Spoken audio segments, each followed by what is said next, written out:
So the tie rod thing that I was showing you guys, where I was fixing this outside of Golden, that was a couple days ago, and it turns out that tie rod, like, I was twisting it around thinking I had to tighten it in there, but I'd forgotten that when I change those tie rods, that's not how they work. They have a big bolt, and then that has a ball joint on it, and then that inner tie rod comes out of that ball joint, connects to what they call your outer tie rod or your tie rod end. That also has a ball joint on it that goes into your steering knuckle on your spindle. So just me twisting that around, it actually was just somehow putting the ball joint into a better spot where it was a bit tighter. So needless to say, it's still really loose. I ordered the part in Golden, and I went there 2 days later. It was supposed to be there next day. It still wasn't there. So I'm on my way to Kelowna now, and I'm picking up the part there, obviously. And we're going to change that because I think it's causing this little bit of rattle I have in the front end when I brake. I'm getting like a shaking, and I thought it was brake rotors, right? But I've already changed these rotors. I just thought that because I bought cheap rotors off Amazon, they warped already coming down the logging road hills. But now I think it's that tie rod because it lets the one tire go like this. And so I'm just pushing it out of my mind until I get to Kelowna. At least I'll have the other one, and I don't plan on it snapping because I don't plan on being on a lot of logging roads. And it wasn't that it was at the point of snapping, it was just that ball joint was loose in there. So she's still safe. I've still got this grinding going on, or this scraping. I don't know if that's wheel bearings or what, which I've also changed with cheap parts. So maybe I'll throw the old ones back on. Because as I've said before, I don't even think they were bad. I had a vibration in the truck when I first bought it for about a year. It turned out it was a U-joint on the drive shaft. So I changed wheel bearings thinking that would fix it. But yeah, so I'm back outside Revelstoke. I've been on the highway for 3-4 hours this morning. The highway is just a nightmare, guys. The Trans-Canada comes down here. Through here is just a nightmare. Like all the way from Rogers Pass. As soon as you leave Alberta and you get into the mountains there and you come all the way through to the Okanagan, this is one of the worst highways in the world, okay? I've driven on the 401 in Toronto, lots, and that is one of the busiest highways in the world. Factually, it sees 500,000 cars a day. It's like 6 lanes, and it's just a nightmare to drive on, but at least it's divided. This highway that comes through here, through Three Valley Gap here, is not divided. You're oncoming traffic the whole way, and it's the main transportation route, so it's non-stop transports on a non-divided highway.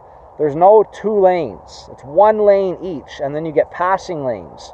Every 4 or 5 kilometers or 10 kilometers, whenever they can, they do a passing lane where it opens up 2 lanes on just your side. And so then you can pass. And briefly, while everybody tries to get past the rigs, and it's just crazy, and then the lanes end all of a sudden, and it's a squeeze-out situation, and it's back to bumper, like ripping down the highway with oncoming rigs. Super dangerous. All this stuff I do, like I'm up in the mountains walking up on bears. You guys will have seen the video now where I walked up on a mom and cub. Well, just yesterday, and I did a little video, but I was really tired. It was early in the morning, so I don't even know how. I probably was talking like da, da, da, da, da.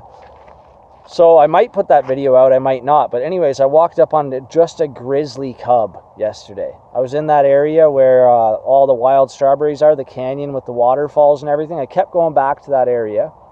And after camping out there for 4 or 5 days, going to Radium, and then finding out I don't have to be in Kelowna until Monday, which is tomorrow, I went back out to that spot because it was so good. So anyways, the next morning I went back out to where the waterfall is to pick some wild strawberries. Something just didn't feel right. And so I'm walking along, and I just had a big conversation with a guy in a pub the night before about how there's grizzly bears coming down into the valley. You could see them, they were on the golf course and stuff.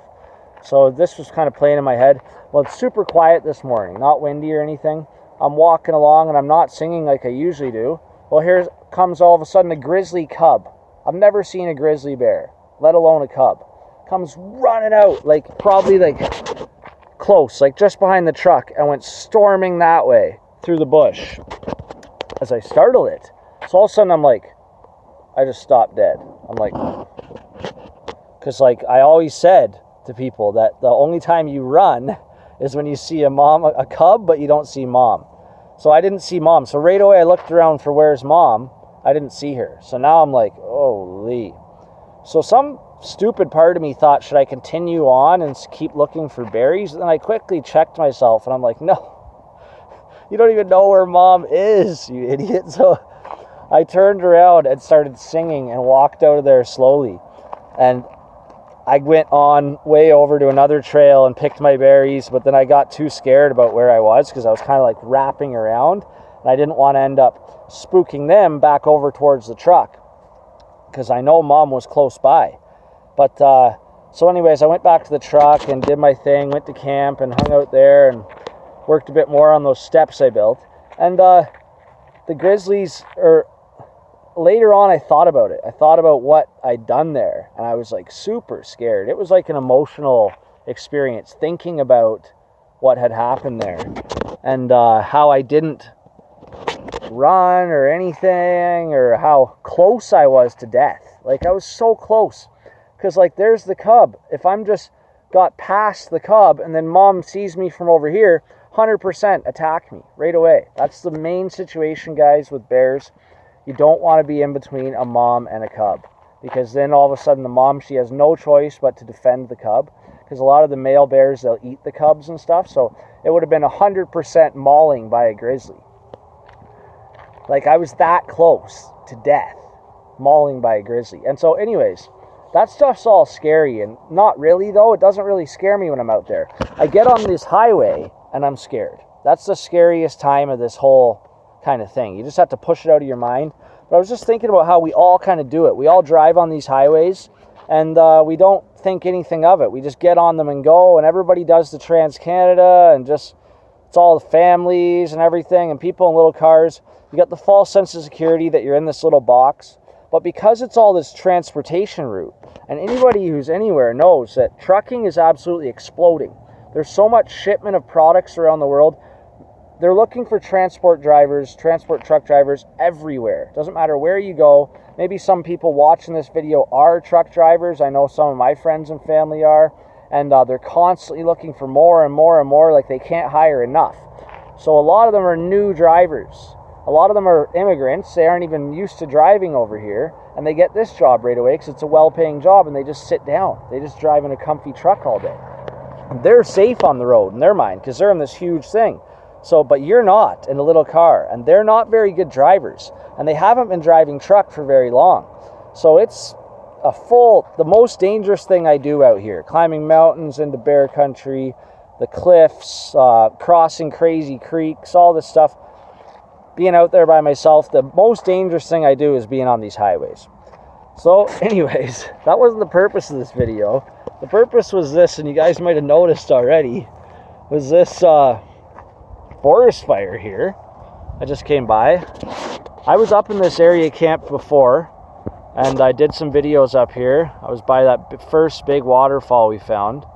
So I came back up in here just because it was so smoky, as you can see, down in Revelstoke in the valley. It was like, I was like, oh my God, what am I heading into? Because my buddy told me that it's not smoky in the Okanagan where I'm going. As soon as I got out here, the smoke came down huge. It's still there, but I can actually see clouds. But look at this thing. That's probably why it's so smoky down in Revy there. Because this thing is billowing out smoke.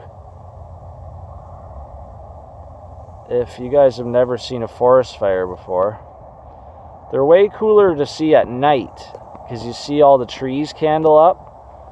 And every once in a while, you'll see, boom, like a bursting up little candles. But during the day when you see them, they just look pretty unassuming and mellow like this. Because you're not right there, right? Meanwhile, there's crazy fire going on all along this hill and burning its way up. But they don't travel as fast as you might think. Like over here, this thing's on a steep hill and it's burning its way up there. But it's not like it's going to take it like 2 or 3 days to burn all the way up.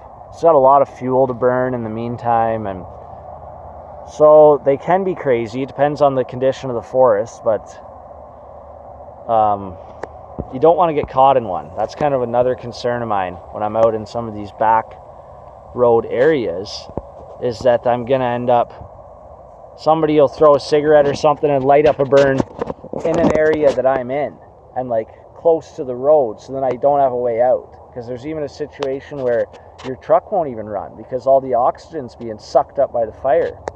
So you always want to make sure you have a good exit. I've been trying to camp in areas that are already logged or already burned close by, because then there's nothing for the fire to burn, so you don't have to worry too much, and close to water. So if something does happen, the guy can at least wade out into the middle of a body of water and wait out a fire out there. Because that's another big concern. I ran into the fire inspector yesterday, the fire warden. He came around to the campsite there, and I got a whole bunch of good information about the area. He was a super old guy. He'd been in there at that area since '83, and that was his backyard. And so he told me about all the passes and the old trails and all that kind of stuff. But he also told me about fires and how there's big ones all around and which ones there are. They just come around to check that you're not having campfires, that you're aware of the fire ban, which of course I am. Highly respect the fire bans, because the last thing I want to do is start a forest fire. And right now everything's just like dry as tinder. It's an unprecedented dry streak. So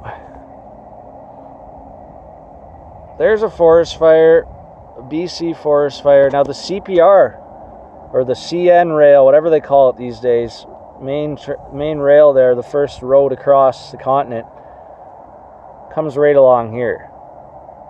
Now, you can't tell me for a second that this fire, a lot of them are started by lightning, but try and tell me that this didn't start from that train. Like, come on. I've walked along that track. That train throws off sparks like it's going out of style. It's metal on metal. There's no way that train doesn't throw off sparks. But they got to keep it going. It's just like this highway. They got to keep it going. Like, it's all they've got, right? And if they were to build it up, they are widening it in some areas, trying to make it 2 lanes and stuff, but it is such a huge construction project. There's so much blasting, so much drilling, and they can't get anything done like they could back in the day. Like, there's no way we could rebuild the highway system that we have from the 60s today. All these major highways that were built, it's the same with the dams. Like, there's too many safeties now. There's too many environmental regulations, and I'm not saying we shouldn't have those things, but you just can't get the production rate done that you used to be able to get done. You can't get all these guys to work like hard like they used to, and long hours. There's all these unions now and all this impediments to getting a project done. So like the Hoover Dam, I don't think we could get it done today. It would cost too much. All this stuff costs so much now because of all these safeties, and like anybody who works construction knows you got to wear high-vis vest now, hard hat, all this PPE. It just slows you down. There's all this fall protection now. It slows you down. It pulls on your back. You got to fight with ropes all day when you're up on a roof or something. It sucks. If you fall, you won't get hurt as bad, but you're still going to get hurt. You're still going to fall 10, 15 feet. The harness is going to jerk you. You're going to swing into the building. So I don't even know that it helps anything, because half the time you're tripping over the rope anyways. And then it gives you a false sense of security, so you're not as careful as you normally would have been. And it slows down production, right? So what I'm saying is, with the modern way we have things, I don't think they can get this project all done, because I just drove through there. It's Sunday today, and no one's working. There's all these things up the side of the road, pylons, 50-kilometer-an-hour zones on the main highway, and there's no one working, right? If this was China, or if this was another country where they didn't have all these labor rules, everything, they'd have a contractor in there who had his employees working on the weekends to get this done, because this is a main artery and they're slowing down traffic, right? But over here, these guys all take a day off. So on the main highway, the only way across, so like they should be working, they should be trying to get that done, widen those areas, but because of the way things are today, we can't. So I don't know if it'll ever be 2 lanes all the way across through there, and maybe not in my lifetime. And then, like, it'd be nice for them to throw some dividers, like concrete dividers down the highway, so you don't have to worry about head-on collisions all the time. So that's going to be the purpose of this rant. I'm not in I guess I'm not in as positive of a mood because I had to leave my mountain paradise way out there and come back. I'm headed back to the Okanagan. It's just getting busier and busier, and being gone from there this long now, I'm thinking like, do I even want to live there anymore? I don't think so. I'm really enjoying being out of there and really enjoying the smaller towns, smaller areas. So I think I might be heading up to the Yukon. I'm going to apply for this job, and we got salmon berries here, guys. I'm hungry. I'm going to apply for this job and see how that goes. But I can work this job and live up there anyway. So I know there's less and less and less people up there, and none of these tourists, and I think that makes me happier. So I think that's going to be it for this bush truck rant. Hope you guys are having a great day. Thanks for watching.